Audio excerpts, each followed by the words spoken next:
Deutsch als Fremdsprache. Nemački kao strani jezik. Lektion 7, lekcija 7. Modal verben. Modalni glagol. Modalni glagoli su oni glagoli koji u rečenici pored sebe u nekim slučajevima moraju imati još jedan glagol. Glagol koji ide pored njih je u infinitivu, a u rečenici u kojoj se oni nalaze obično su na drugoj poziciji. Modalni glagol möchte. Möchte znači želeo bih, iskreno srce ili hätte ich. I would like na engleskom. Ich möchte, ja želim. Du möchtest, ti želiš. Sie, es möchte, on, ona, ono želi. Wir möchten, mi želimo. Ihr möchtet, vi želite. Sie möchten, oni žele ili vi želite kada je u pitanju persiranje. Modalni glagol können. Können znači moći kao glagol can u engleskom jeziku. Ich kann, ja mogu. Du kannst, ti možeš. Sie, es kann, on, ona, ono može. Wir können, mi možemo. Ihr kennt, vi možete. Sie können, oni mogu ili vi možete kada je u pitanju persiranje. Recimo u primjeru Ich kann Russisch sprechen. Mogu da govorim ruski. Modalni glagol wollen. Glagol wollen znači hteti kao u engleskom jeziku would. Ich will, ja hoću. Du willst, ti hoćeš. Sie, es will, on, ona, ono hoće. Wir wollen, mi hoćemo. Ihr wollt, vi hoćete. Sie wollen, oni hoće ili vi hoćete kada je u pitanju persiranje. Vidjet ćemo na primjer. Ich will nicht lernen. Neću, lernen glagol ima značenje učiti.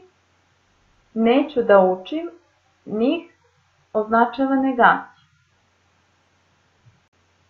Modalni glagol mögen. Mögen znači voleti u smislu voleti neku hranu, neki hobi, predmet. Ich mag, ja volim. Du magst, ti voliš. Sie, es mag, on, ona, ono voli. Wir mögen, mi volimo. Ihr mögt, vi volite.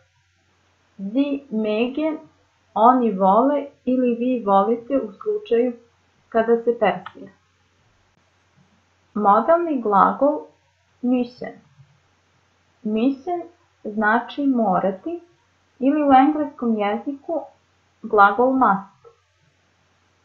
Ich must, ja moram. Du musst, ti moraš. Sie, es must, on, ona, ono mora. Wir müssen, mi moramo.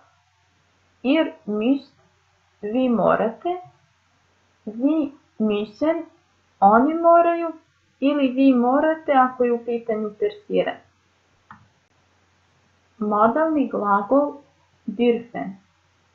Dürfen znači smeti ili u engleskom glagol may. Ich darf, ja smem. Du darfst, ti smeš. Sie, es darf, on, ona, ono sme. Wir dürfen, mi smemo. Ihr dürft, vi smete. Sie dürfen, oni smeju ili vi smete kada je u pitanju persiranje. Modalni glagol sollen. Sollen znači trebati u smislu savjet lekara ili trebati pomoć. Ich soll, ja trebam. Du sollst, ti trebaš. Sie, es soll, on, ona, ono treba. Wir sollen, mi trebamo. Ihr sollt, vi trebate. Sie sollen, oni trebaju ili vi trebate kada je u pitanju persiranje, što je naglašeno velikim slovom S u trećem licu množine. Modalni glagol lassen. Lassen znači prepustiti se, pustiti ili dopustiti. Koristimo ga kada neko vrši radnju umjesto nas samih, pruža neku uslugu, da li je to u pitanju frizer koji vas šiša ili šminkerka koja šminka, lekar koji pregleda i tako dalje. Ich lasse, ja dopuštam. Du lässt, ti dopuštaš. Sie, es lässt, on, ona, ono dopušta. Wir lassen, mi dopuštamo. Ihr lasst, vi dopuštate. Sie lassen, oni dopuštaju ili vi dopuštate kada je u pitanju persiranje.